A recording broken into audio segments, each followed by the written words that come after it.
Good evening.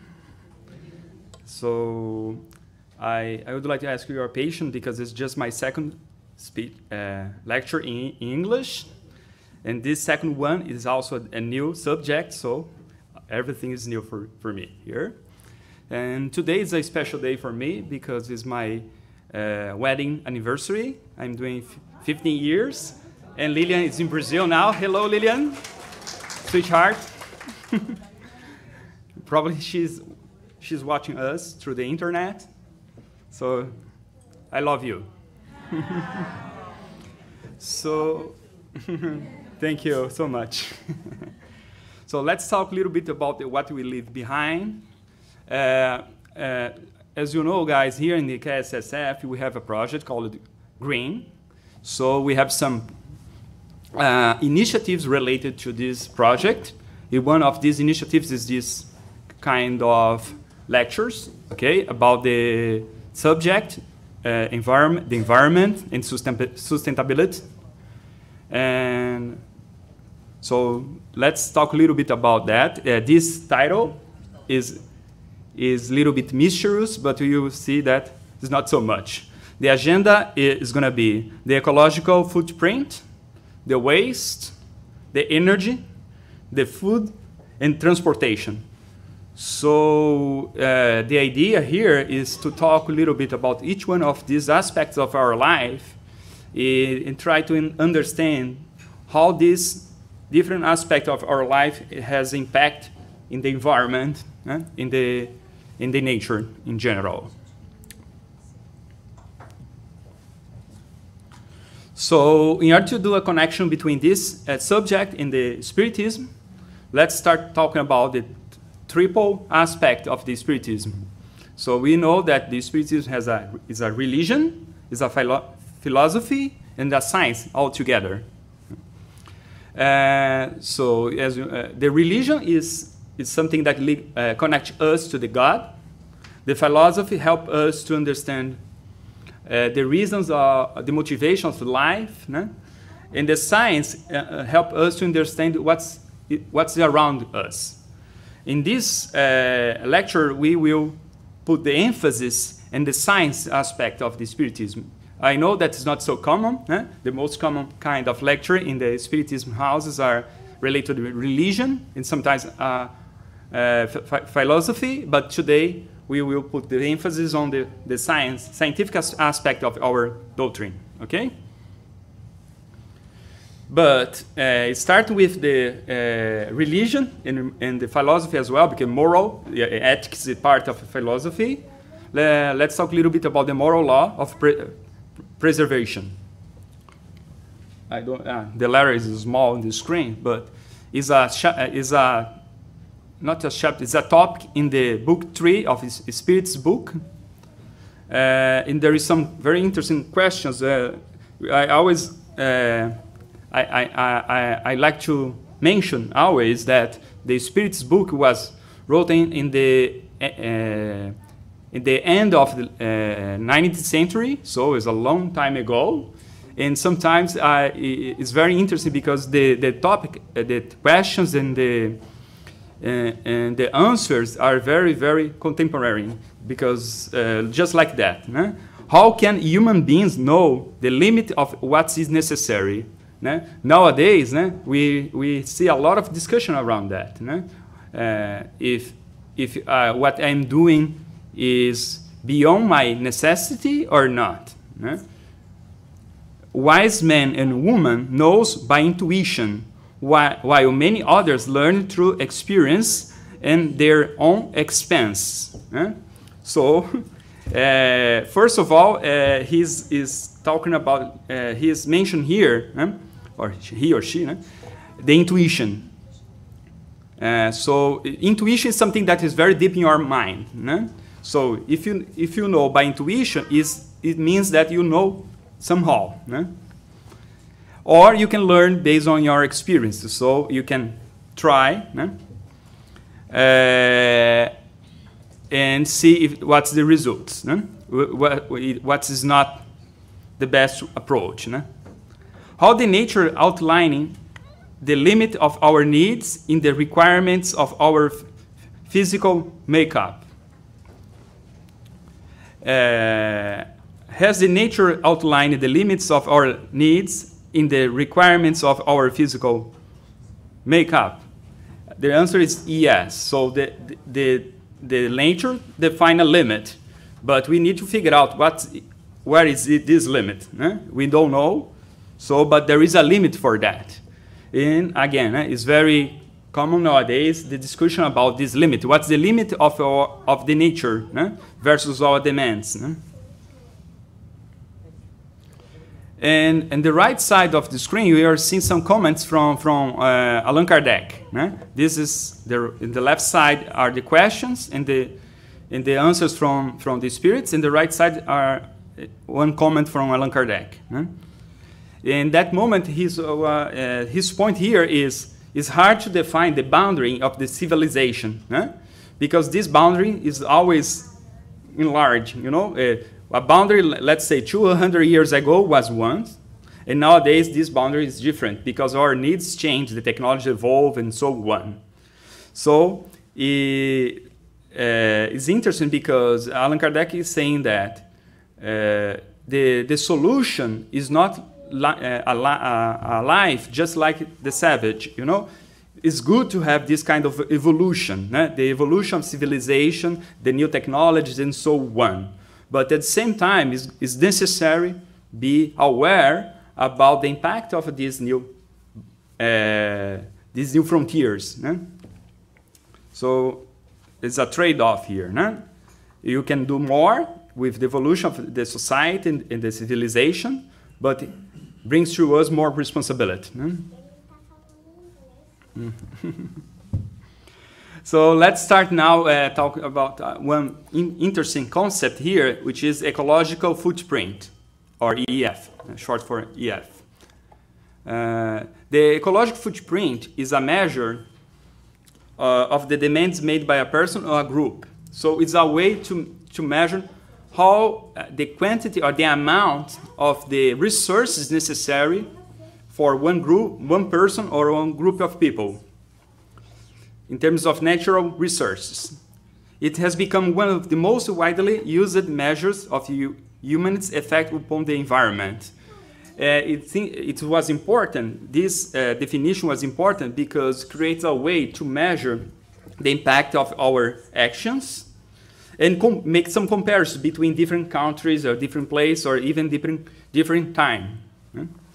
The seminal book where this concept was presented by the very first time is this one. And nowadays, this concept is used for many different governments and NGOs and scientific institutions around the world. So let's discuss a little bit about the ecological footprint. So imagine that this circle is our planet. And our planet has a lot of natural resource. Each small ball here is a piece of natural resource, okay?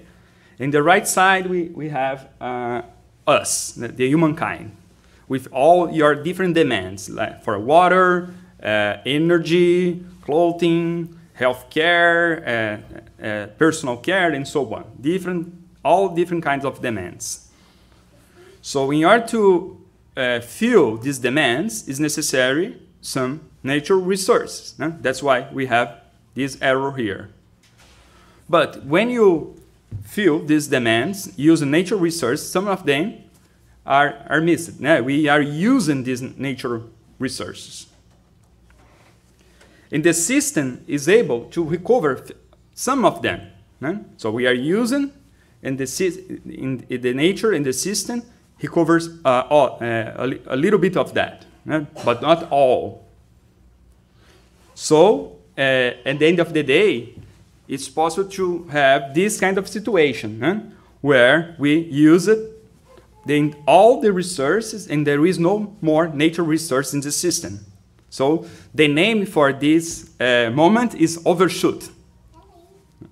When we reach the limit of the natural resource, we are demanding more resources than the system is able to provide. So here is why this kind of metric is interesting, because we can do a lot of comparisons. For instance, using the ecological footprint in this concept overshoot, we can create a calendar, the 1 year calendar. We can see what day in this year each country has consumed all available resource for that specific region. Okay, each country has one predefined amount of resources in his population.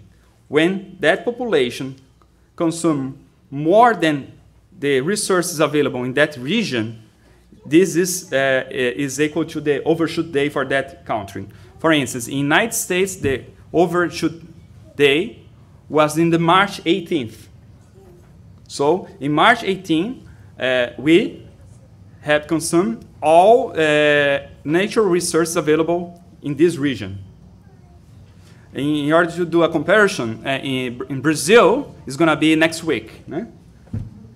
So we are better in terms of, but sometimes you must consider as well, this kind of comparison is interesting because the United States and Brazil, in terms of size, it's a little bit similar, but large countries has more resources, so they can use more. But when you have a very, very small country, the number of resources is low, so it's easy to reach the limit because there is less resources. Okay, so it's necessary to do this kind of disclaimer here. One side is the size, another side is the consumption. And here in the map, for instance, the first one is Qatar, because I believe that is very small. They use a lot of energy. And the last one is Vietnam, because it's a relatively large country, a lot of forests, and the population is not so high. And this kind of measure is calculated every indicator is calculated every year. There is a lot of many reports on where you can check this kind of data, and this one came from the Global Footprint Network. And here in the United States, in between 2005 and 2016, the American footprint has decreased 18%, but recently increased again. So my point here is to show you that, okay, sometimes we evolve in terms of use less resources, sometimes we can become worse. So in this analysis, they believe that is rising just because the emission of the oil, mainly for heating and energy generation. Okay, this is about the different countries and regions in the world, but let's see how to measure your own ecological footprint. There is some websites where you can fill it out a questionnaire, and at the end of this questionnaire we can see the number of planets or the number of resources that you personally requires from the system. So this one is nice. If you want, you can do later. But I did for myself, and I did some screenshot just to let you know what kind of questions is included in this kind of questionnaires. For instance, about food. How often do you eat animal-based products? Every day, twice a week, twice a month, and so on. We can provide different answers based on your own experience, and answer all these different kinds of questions. You will see these kind of results. In my case, it's terrible. My overshoot day is April 16th, so it's in the past. And I need 3.4 Earths. So the balance here is 1 Earth. This is the concept. If you require more than 1 Earth, it means that something must be has to be changed in your lifestyle in order to have a more sustainable life or lifestyle. No? It includes what kind of food you are eating, what kind of transportation you are taking, and so on. So let's try to break down these indicators in different aspects. It starts with energy.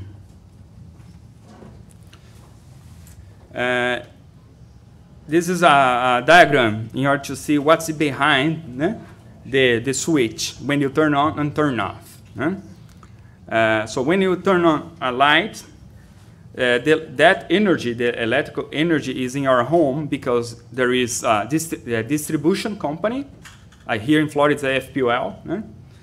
There is transmission lines, and there is generations, generation companies. So generation, transmission, and distribution. The most important part in terms of impact to the environment is the generation. And here I found very interesting information about our state and even our county. So do you know, guys, where our energy comes from? Do you know that what kind of facility is producing our energy nowadays? Here in Florida, in the Broward County, for instance. Yeah, this website from governor, for governor has this kind of information. The EPA, the Environment Protection Agency, and the EIA, U.S. Energy Information Administration. I put the websites here, but there is a lot of data there. You can search by the region and the zip code, etc., and you can see maps, graphs, tables. So if you like this kind of information, it's a very good source. For instance, here in Florida, this name here, FRCC, is the name of our region here. In terms of gas utilization, we are above the national average. We are using 6% of gas to generate our electricity here in Florida. And what's interesting, I was not aware about that. We have a nuclear facility as well here in Broward County. It's close to, unfortunately, it's not possible to see very well here, but it's Halaya is this point here. There is no indicator, no. In the very bottom of the map, in right side, you see a purple circle. Maybe other day we can talk a little bit more about the nuclear energy because nowadays there is a lot of research around that. Some people are defending that it's the best source of energy because in the past it was not. The people has a bad perception about nuclear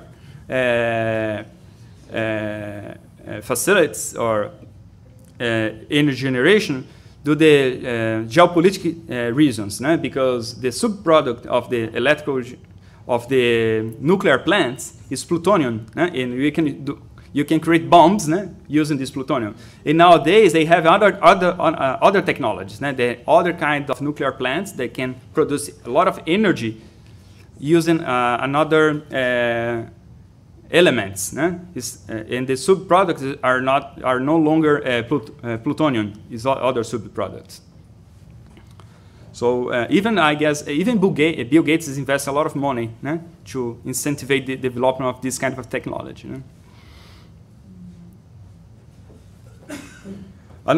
So what's my point here? It's important to know where your energy comes from, because depends on the source. You are using more nature resources or less nature resources. And another aspect is the energy efficiency. Okay, let's say that my energy came from a very good source with low impact to the environment, but I have my house, an old refrigerator, or my air conditioner is not well is not working well, so I'm losing energy as well. So if your equipment has a low efficiency, is another way to increase your ecological footprint. If the efficiency is good, is a way to reduce your ecological footprint. So 3 good examples here are air conditioning, because everyone has air conditioning at home here, mainly in Florida. The water heater and LED lighting. LED lighting alone is a huge improvement in terms of energy efficiency. For your reference, let's say that you have a bulb, an incandescent bulb of 100 watts is equivalent to a LED lamp of 6 to 10 watts. So it's almost 10 times fold in terms of efficiency. Yes, 100 watts versus 10 watts for the same quantity of light. So what's oh, there's me mistype here. Saving money. It's missing a letter E here. Here in Florida, it's amazing because we are not, at least in my experience, I am seeing very few solar panels to heat water. We have a lot of sun here, so I don't know why. And this website here is interesting because we can search by a lot of source of finance services or even rebates to replace the electrical heating by solar heating, water heating. So there's a lot of programs that you can use to replace, to install the solar panel in your home. And sometimes even saving money over 2 or 3 years. So if you are interested in this, you can take a look on this website and search for programs here in Florida as well. It's another way, because we, instead of use the energy that comes from energy generation based on natural gas or coal or other fuel, you can warm your water using the energy that comes from the sun with no impact. Another way is to change the air conditioning settings. A lot of people use the same temperature forever, the entire year, or even if they are staying at home or they are outside home, the temperature is the same. And in this website, energy.gov, there is some tips and tricks about how to configure your air conditioning thermostat to save up to 10% a year. There is a short video about that, it's interesting. Interested in saving energy and money, but not sure where to start? Your thermostat is a great place to begin.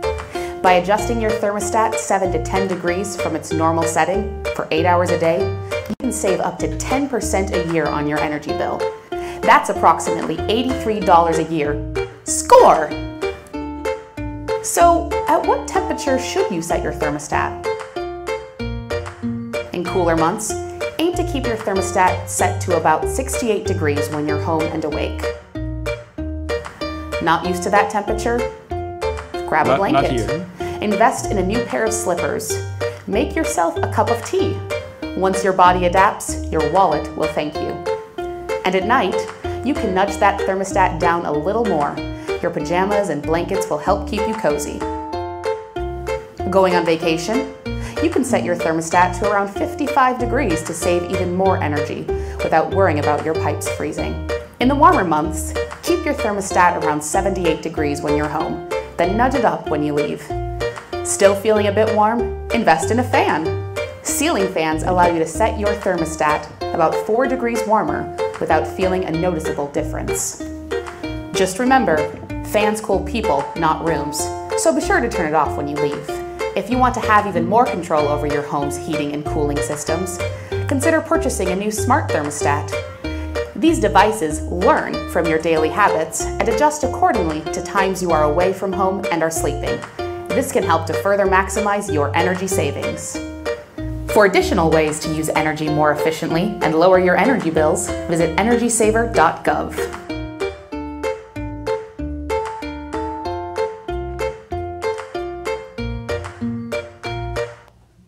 Okay, so this example of simple things that you can do to save money and reduce your ecological footprint as well. Oops. Yeah. Okay, this is the analysis of the energy. The main point here is it's important to know where your energy comes from, and as well be aware about the efficiency of your equipment at home. You can save money and reduce your ecological footprint doing that.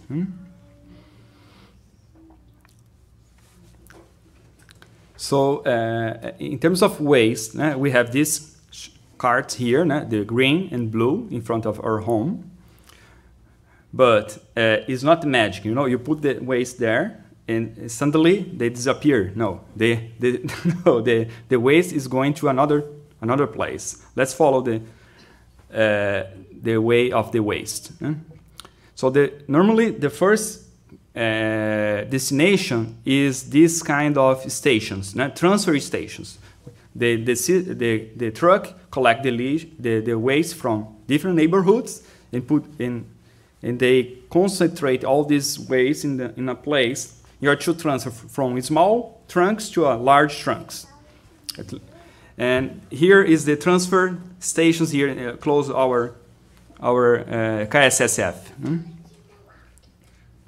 So the first step is that from your home to the transfer stations. In some place here in Broward County is one case. They have as well MRF, or material recovery facilities. Is a way where they can separate the materials in order to reuse the materials.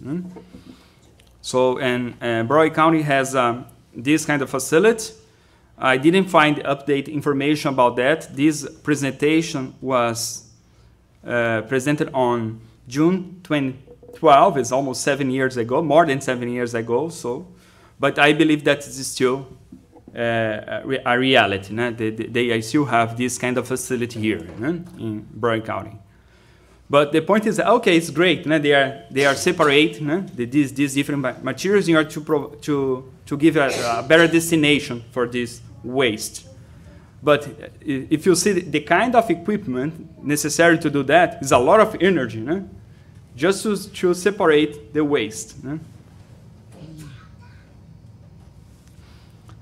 Another possible destination is the trash incinerator. So in different places, and again here in Broward County as well, they have this kind of incinerator connected to the energy generation. So they use the waste as a fuel. They burn waste to generate electricity. It's a good idea, but sometimes mixed with the waste, there is other materials that the smoke can be contaminated. So it's a trade-off again. It's not the best way to generate energy.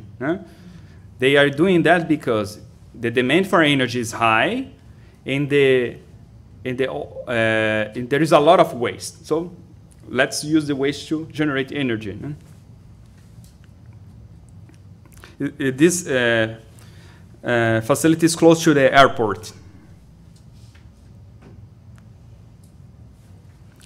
And finally, the waste reach the landfill. And we know this one very well because it's few blocks from here. And I was reading about that. It's a lot of troubles related to this landfill. They were sued by the municipality because just because the smell is terrible sometimes. The cost of operation is very, very high because nowadays it's necessary to put a lot of dirt on the top of the waste in order to avoid the smell. So But this is the final destination of the waste. At least here in the United States, we have landfills. In other places, they don't have this kind of infrastructure. They just release the waste over the ground. And this kind of way to dispose of the waste is not good, because the waste can contaminate first the soil and after the underground water. So at least in landfill, they create some barriers in order to protect the underground from this kind of contamination. That's why the name is landfill. It's a place prepared for that. But it requires a lot of research in order to keep this kind of deposit under control. Even the utilization of some chemicals to avoid the smell. So before put any kind of waste in the chart, in the two charts, the blue one or the green one, let's reuse, reduce, and recycle. Because it's not just the waste, it's all the energy necessary to move the waste from our home until the final destination. And even the final destination, there is a risk to contaminate the soil, the air, and the water. Next one, the food.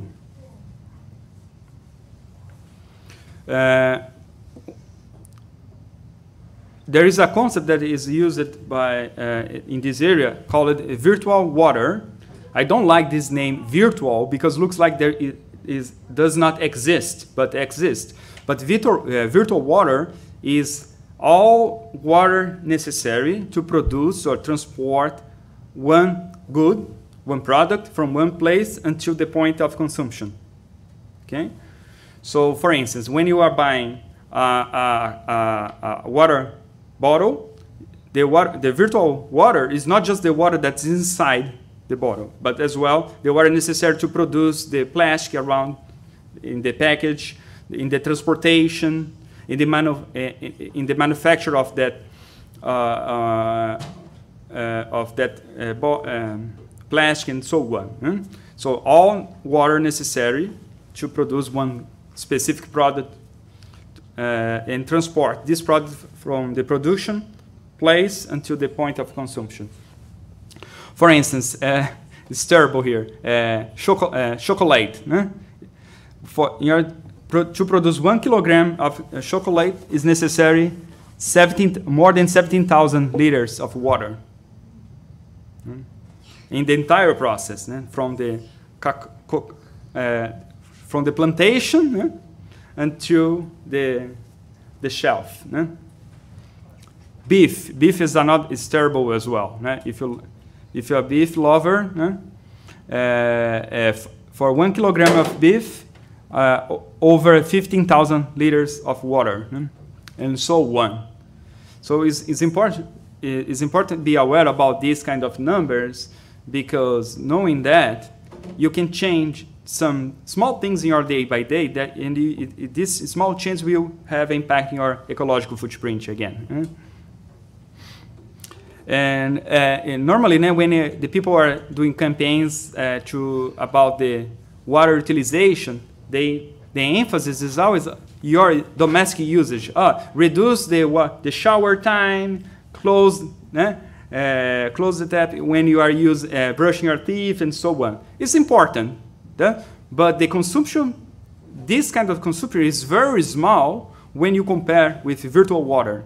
For instance, a person drinks 2 to 4 liters of water per day.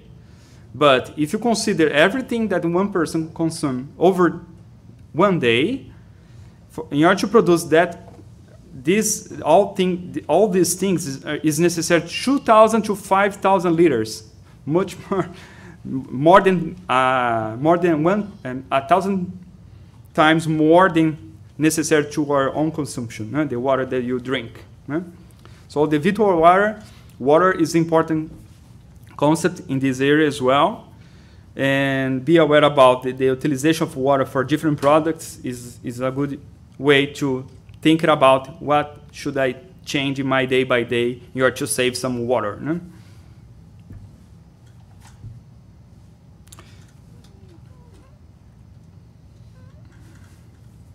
And let's say that I'm using, let's say I reduce my consumption of beef, my consumption of chocolate, etc. But I may still put a lot of food in the waste. So it's another point of attention here. Né? So it's important to reduce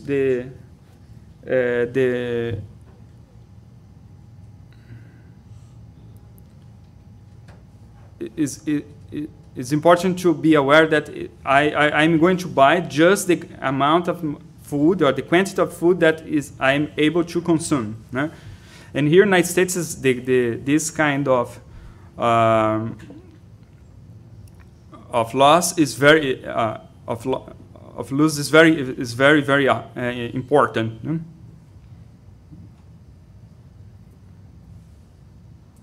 Oops. This was wrong, the sequence.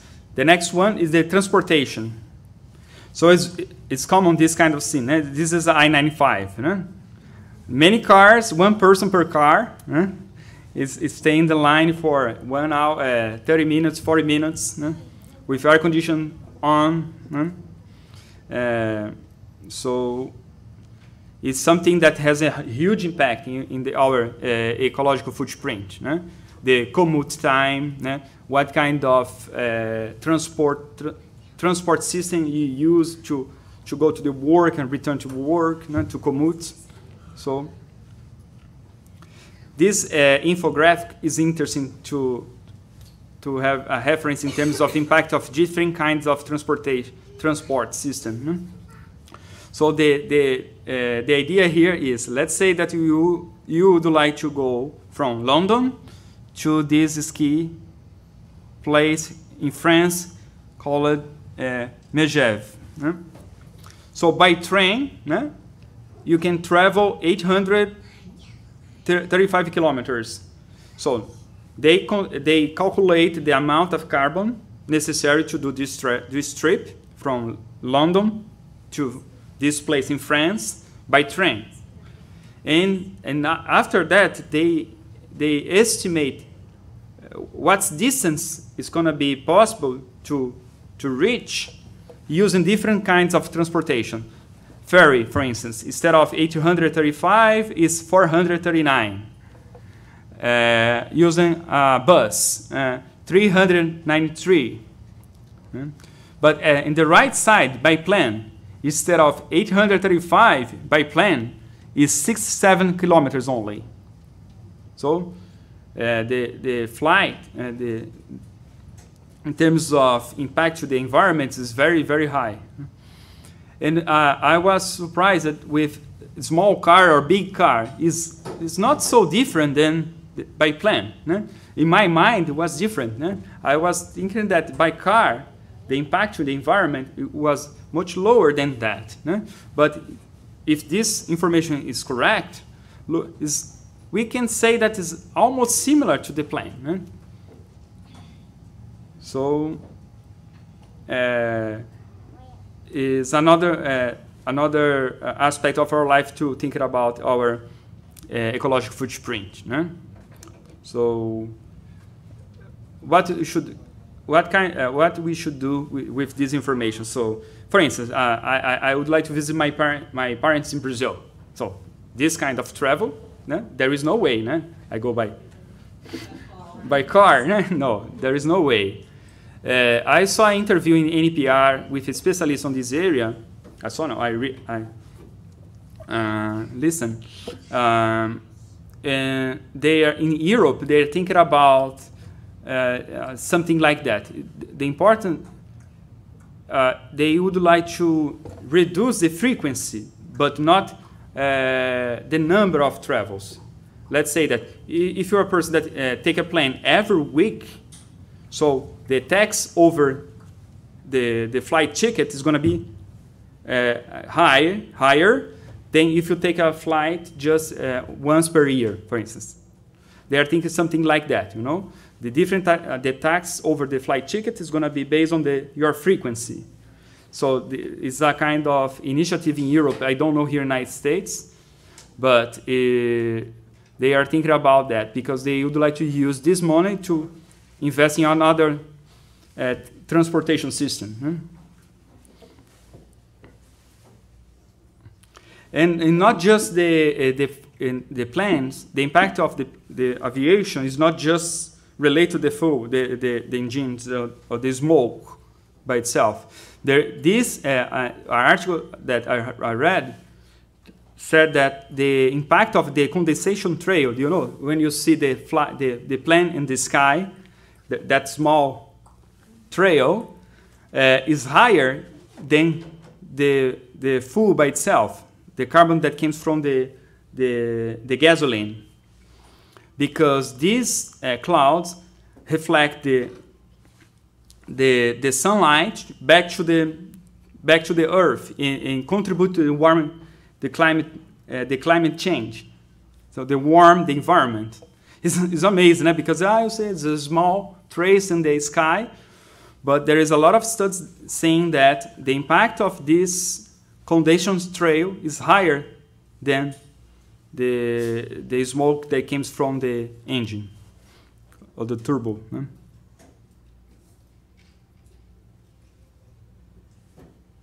Okay, but I'm going to buy an electrical vehicle. Okay, a plug-in, totally plug-in. It's nice, no? Some of them are very expensive, fancy cars, no? But it's nice. But just that is enough to reduce your ecological footprint? Again, it's necessary to know where your energy comes from. If your electrical car is connected to the coal facility, what's the difference? Instead of burn oil or gasoline, you are burn coal or oil or natural gas and so on. So again, my point here is all these decisions are interconnected. If you make a decision to buy an electrical vehicle and motivated by, okay, I'm not using gasoline anymore, so it's not 100% true, because if you are charging the battery using, here in Florida, for instance, we know that 66% of energy comes from natural gas.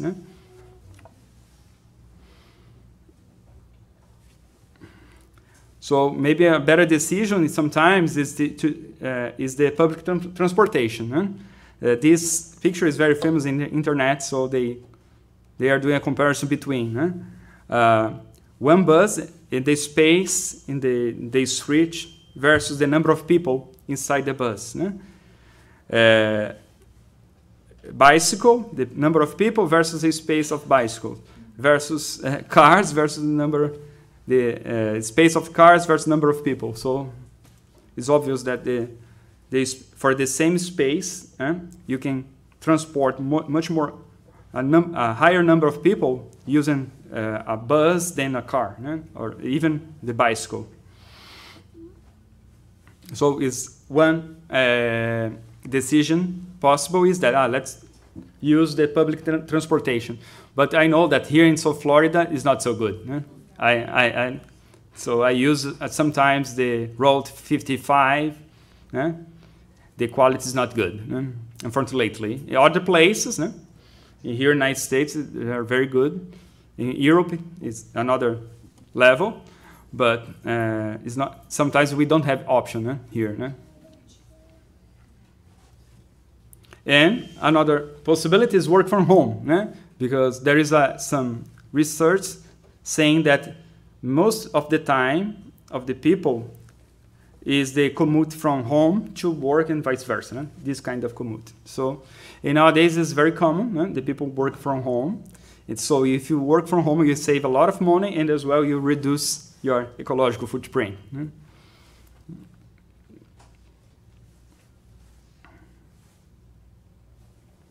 Okay, I did all this different stuff, but my ecological footprint is still high.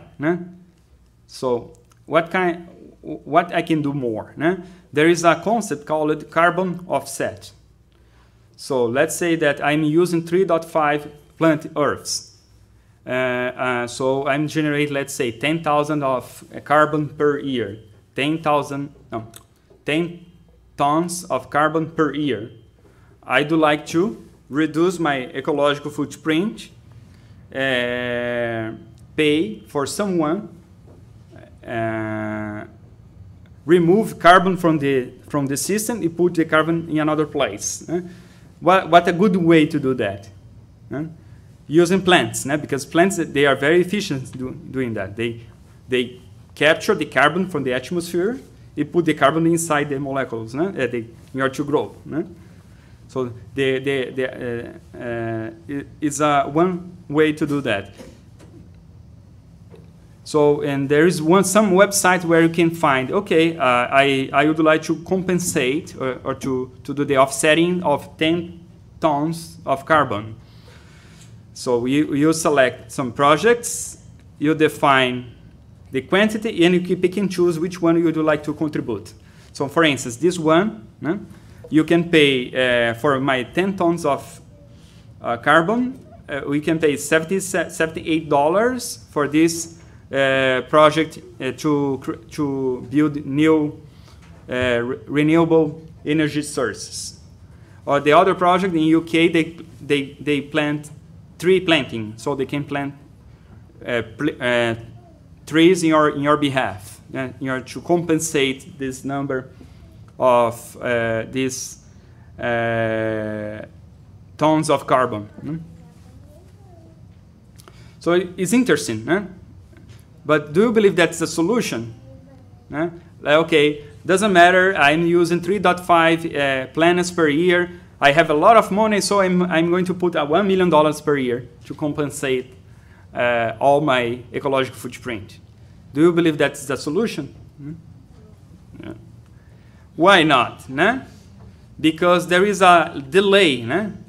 When you take a plan and use, let's say, 1 ton of carbon, this 1 ton of carbon is concentrated in just few hours.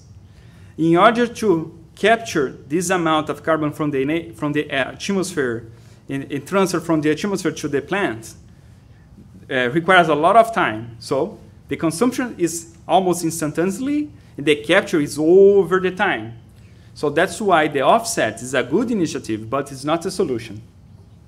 And return again to the beginning. So now with all this information, we can say that it's not just intuition, just like in the question, the Spirit's book. We know we have a lot of information, so we can make our decisions based on these facts in the information. So I believe that it's a good way to change your habits and lifestyle based on facts. It's not just because other people are saying that, oh no, it's bad for the environment. No, I know based on facts that my lifestyle, my actions is creating impact to the environment because this, and this. So let's try to change that. Because we know as spirits that we are responsible for our actions. There is no guilt, but just consequences. But the consequences in this case are not good. And thank you.